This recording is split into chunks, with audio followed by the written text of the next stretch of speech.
invasion strikes, and it was during D-Day, that invasion, back on June 6, 1944, that more than 13,000 aircraft participated. It goes down in history as the largest air, sea, and ground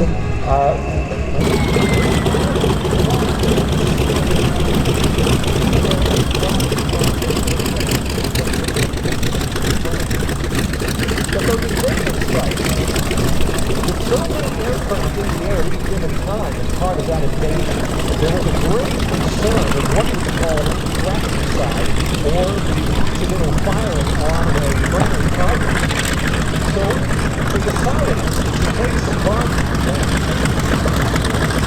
In just a moment, we're going to be listening to the sounds of the C-47 sound train. That's all rubber.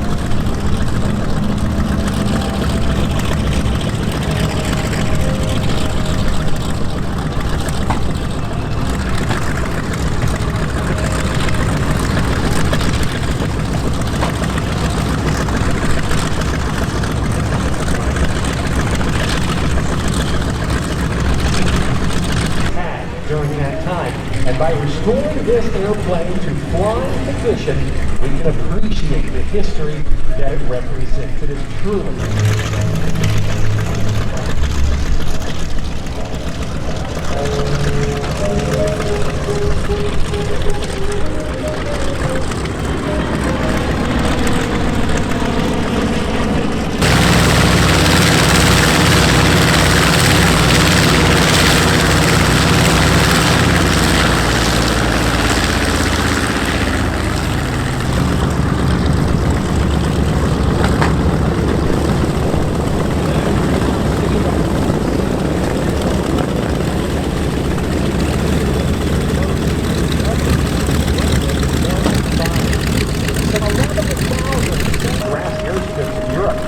only supported with some metal plating on the ground to give it a suitable landing or takeoff location.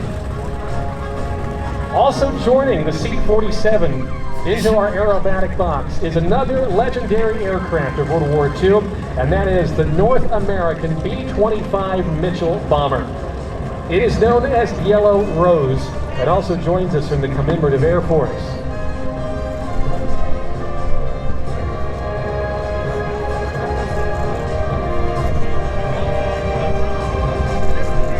There's a great shot for your cameras there of both of the aircraft as they pass.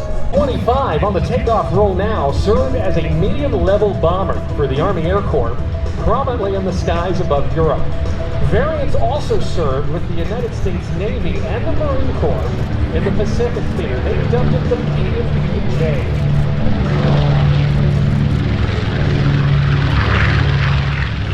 This aircraft has the ability to carry a payload of some 2,300 pounds of bombs internally. And an interesting fact.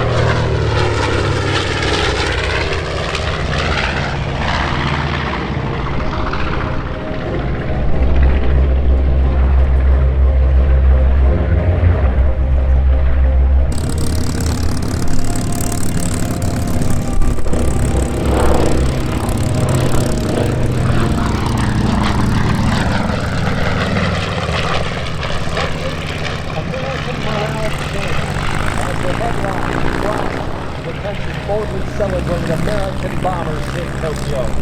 You can imagine the morale boost experienced by the American public and the military. And Lieutenant Colonel Jimmy Newman, who was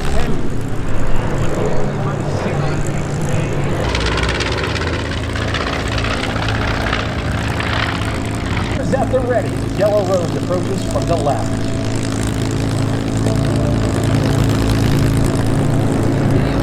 Bomb bay open.